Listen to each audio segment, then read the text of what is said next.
Hey, going to do a little shooting today on the compound.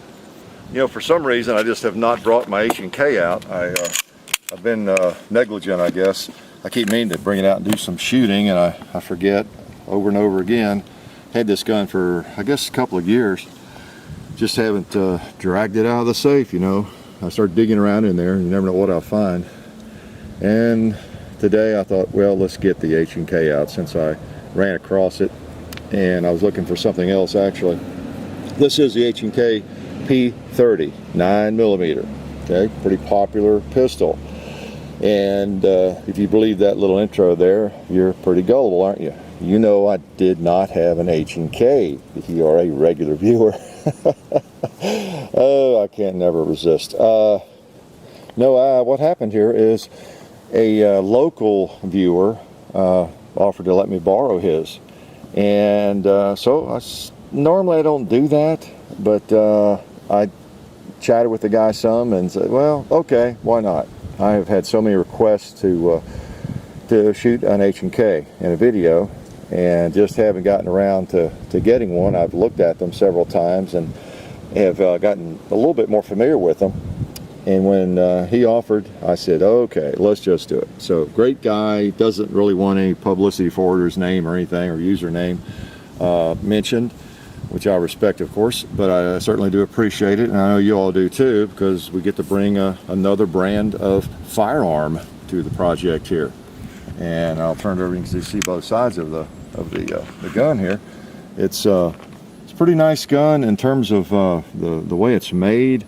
Very quality firearm, as you know. H&K doesn't make any junk either. You know, this gun, I think it retails for around $1,000. So you know, they're very fond of the firearms at H&K. I've known that for a long time. You know, made in Germany, it says right there on the magazine.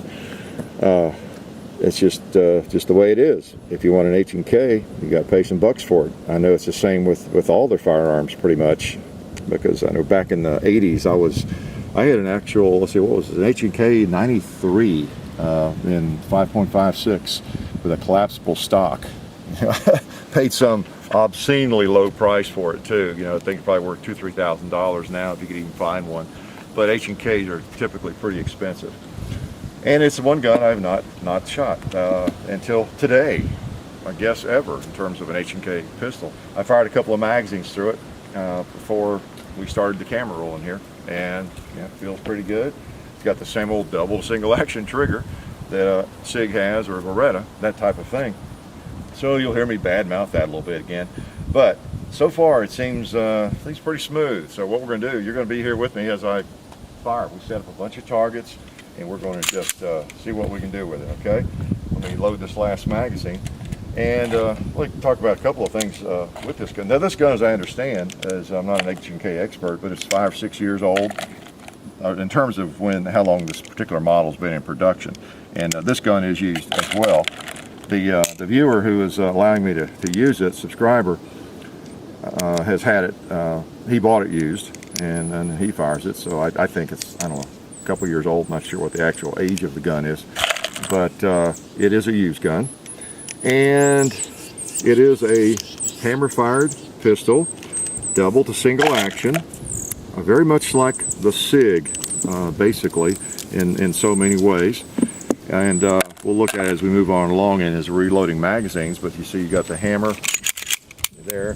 You got first fire is, you know, double action if you want, and then the hammer would be cocked, of course, and then single action after that with a shorter, easier trigger pull. You've got a decocker right there, a little button right there. Pretty cool. I think it's designed probably be hit with this thumb, you know, instead of your right thumb. It will be awkward. So as you grasp the gun, you can just decock it right there, and safely drops a hammer without firing, of course. And it has some nice sights. They're not night sights in IGHT. They're nice.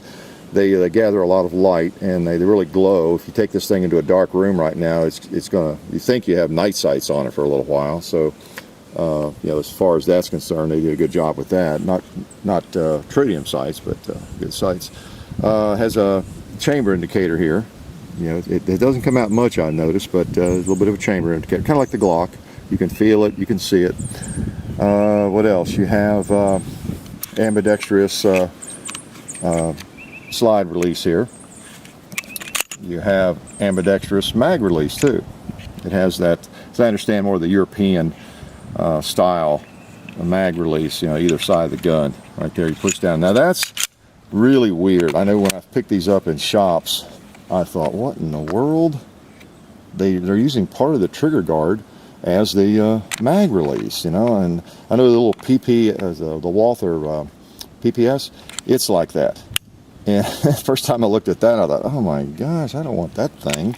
And the first time I looked at these, I had the same reaction. You know, it's really different. But, you know, as I've fondled this thing and messed with it, I say you can get used to that. It's not a big problem, other than maybe going back and forth. You know, as I say often, if you're carrying a firearm for defense or police work for your profession, probably best to, you know, stick to one design as much as you can. But I say you can get used to that pretty well. It's not a big deal. When the magazine's out, I noticed it's not in the way necessarily, but it's raised a little higher when you come back with that trigger, like if you're dry firing, whatever you might be doing. It's in the way, but that's only because the magazine's not in there. You pop the magazine in and it's smooth, so it's all flush and not a problem. So just a little bit of different operation there. That would take a little getting used to. All right, you got your Picatinny rails on it, and we'll shoot a little bit. All right. Okay, now you're learning to shoot this thing with me. I've got a holster. He provided this little holster, you know, with the gun, and it fits pretty well. Let's see. I'll go ahead and go. I've got it cocked on a. I wouldn't want to do that. I wouldn't want to carry it like that. Let me go ahead and go double to single.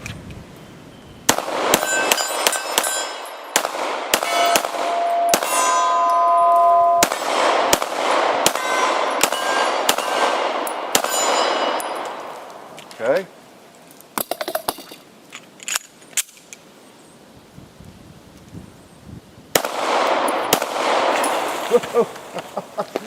Oh, he died with flare.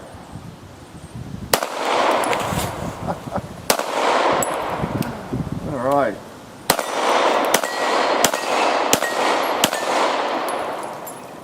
Not bad, not bad.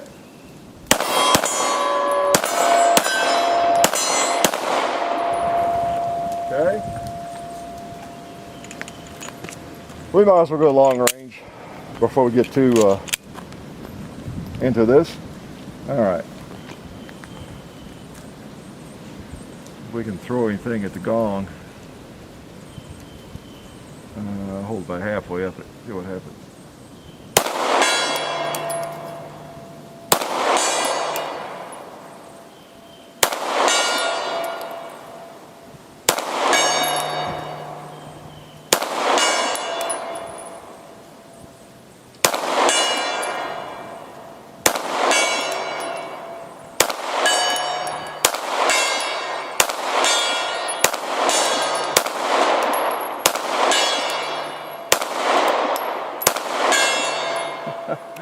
All right. Like every other pistol, if you hold them on target, they will hit pretty much what you want to hit. Let me move this ammo over here. I'm shooting my hand loads, and finally got a few loaded up.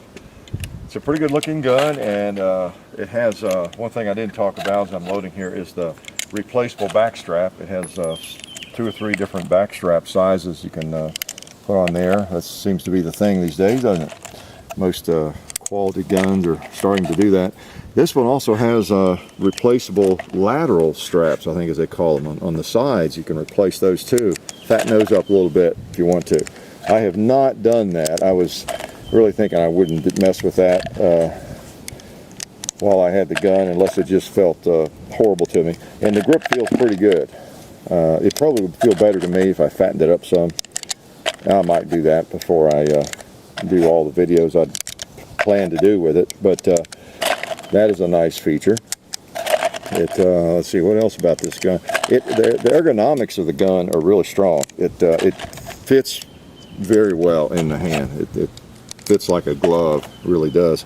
I think it does not have quite as high a bore axis as the SIG does. You seem to get your hand up higher on the gun, more like a Glock. Maybe not as high, but better than the SIG, I think. And I have to work on breaking it down. I've broken it down a couple of times and struggled a little bit. I'm gonna have to resort to reading the manual again, I guess. But once I get that a little bit smoother, I'll break it down and show you how it breaks down. I mean, it's not extremely complicated, but every pistol has its own little idiosyncrasies in that regard, and I don't want to fumble with it and have a lot of trouble on the camera, wasting time. But I'll show you the innards, much like every other pistol like this, of course. And it feels good. The levers are a little bit bigger than what I'm used to and that kind of thing, but they feel pretty good. They're not obtrusive, actually. So, okay. And again, I have to work with that double single action. You noticed my first shot, I shot in the dirt and then got it up on the next shot, but that's me. Decock it, put it in the holster. All right.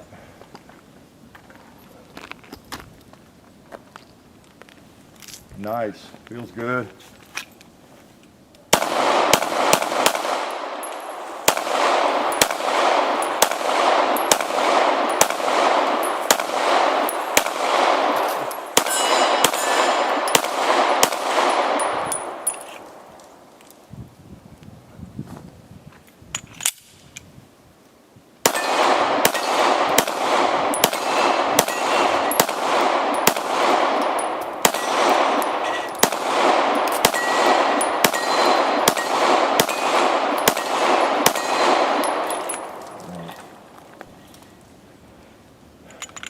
Well, let's go animal hunting. We'll shoot a few animals, maybe. Let's go high. Does have a really nice single action trigger.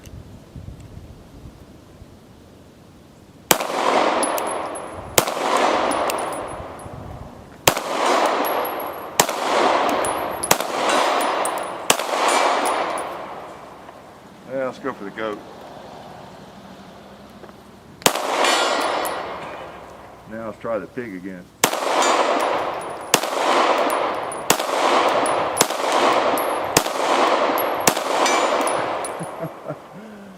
Fooling around. Okay, let's bear down.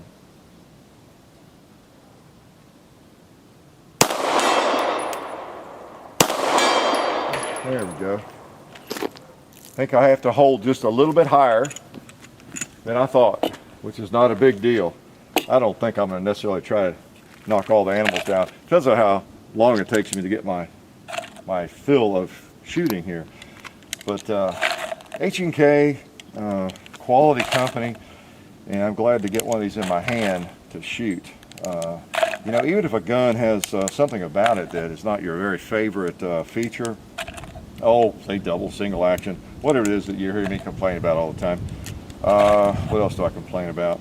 I like really small controls. I like almost imperceptible mag releases and that sort of thing. They're just a part of the gun almost. I probably prefer a mag release on the side of the grip. So I could complain about the gun, but I tell you, there's just something really nice about firing any high quality pistol. And it's a gun that just anybody could love. There's no doubt about it, including myself. But I do prefer the same trigger all the time. In order to make a trigger that, you know, I was talking to John about this earlier. In order to make a trigger that you can grasp way out here and pull, look how dirty my fingers are, and then pull and get it all the way back, of course, and then it's going to break back here.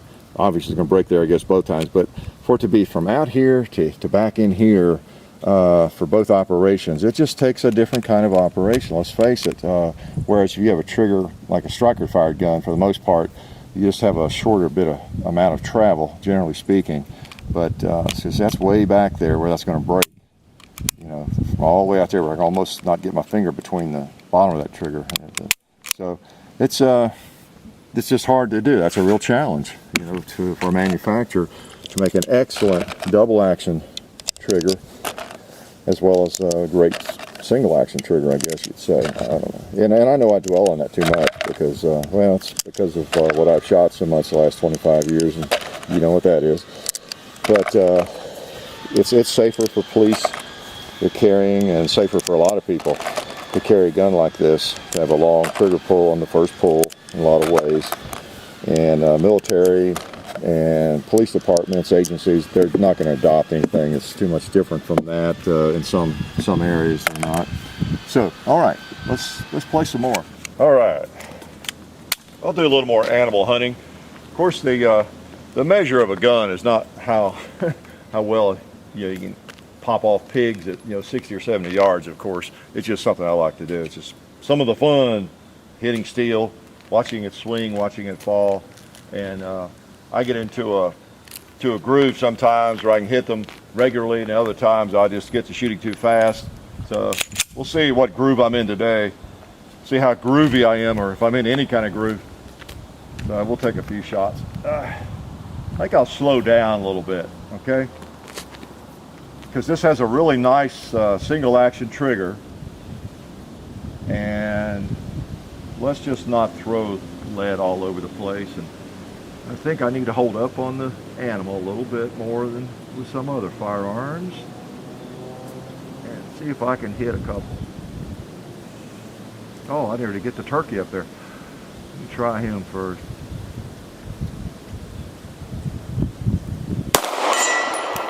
All right.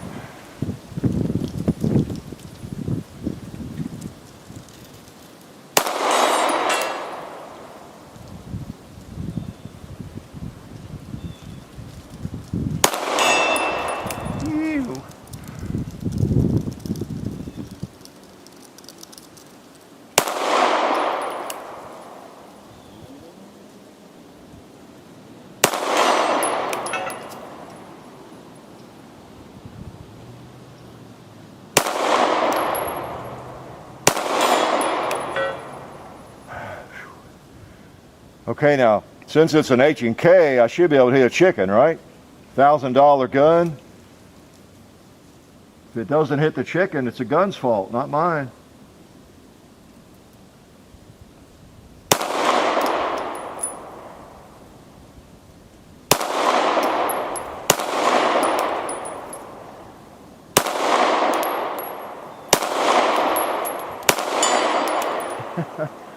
Okay, the gun did it. I had nothing to do with it.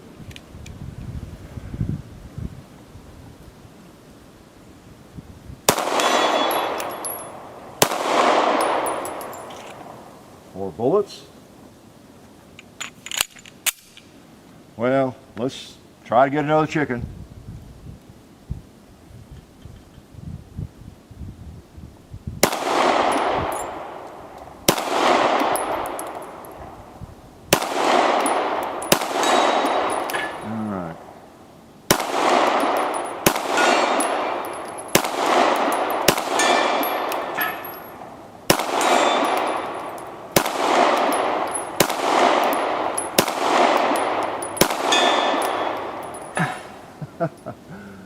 Woo!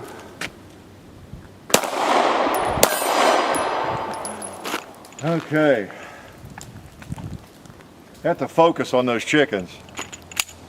That's tough for a guy like me to focus. All right, what do we want to shoot now?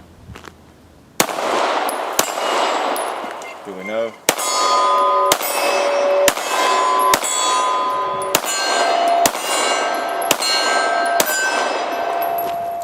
That's pretty nice, pretty nice.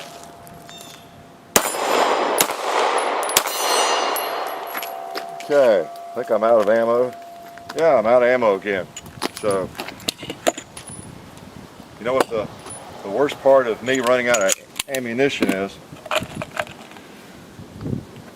That I can't shoot anymore? No. Worst part of me running out of ammunition is you have to listen to me some more. So, this will be our last round. And we have a special target there we want to plow into. Well, the hand loads are doing okay. You know, I was going to shoot a couple of factory rounds. I didn't get them out, did I? Well, we'll just stick with this. With a gun I hadn't shot before, it's nice to, once I get a feel for where to hold, it's good to stick with it.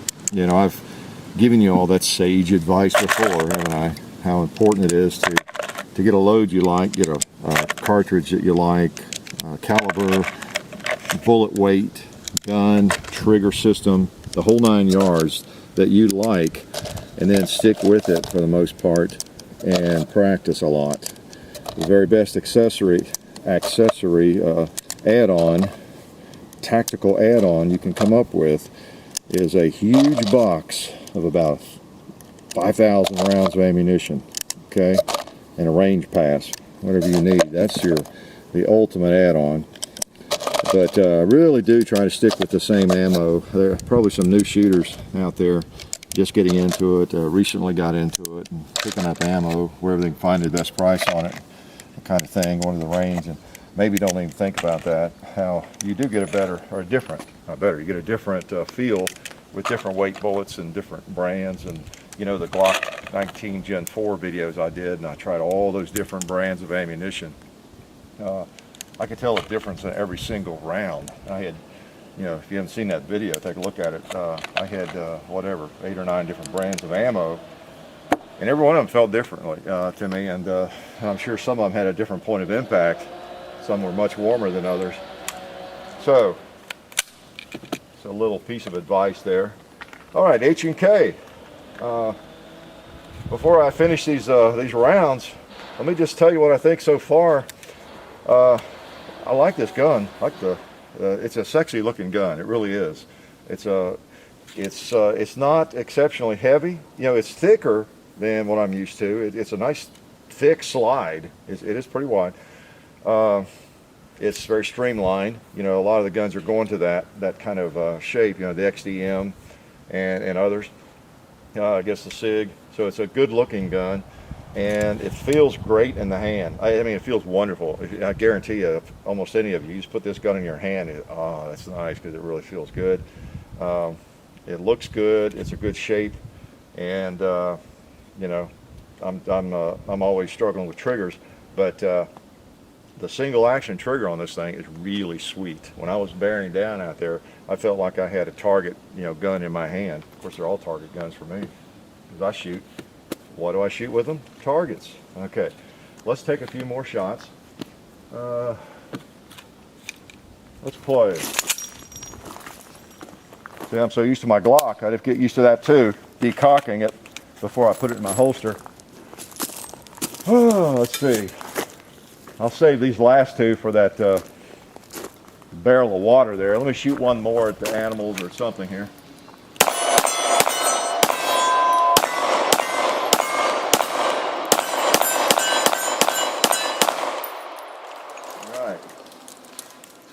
I could get used to this. All right, we've got a little barrel of water there. It's a little bitty drum, and I don't know what's going to happen. You know, we never know what's going to happen when we turn on the camera.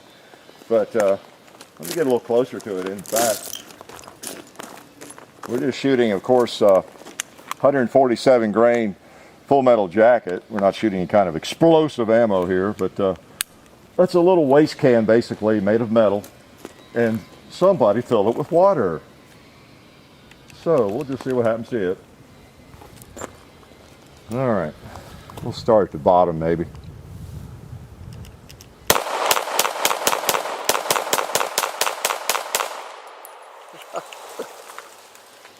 Didn't take long for the water to come out.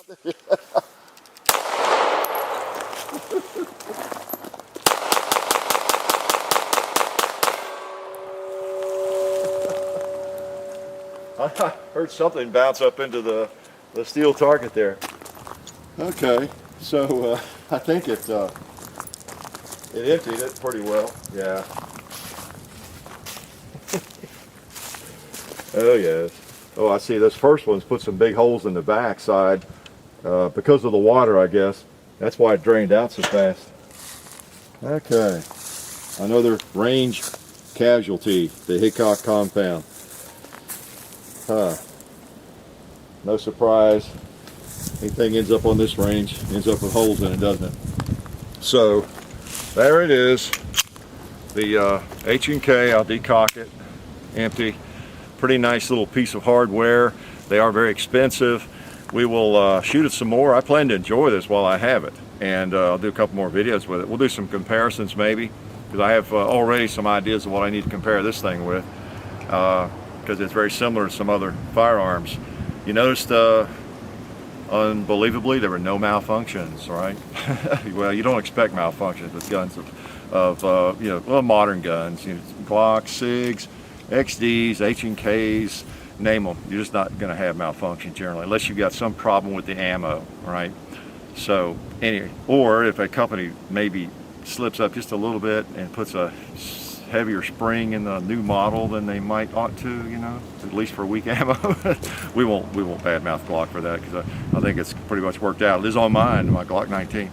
So anyway, H&K P30.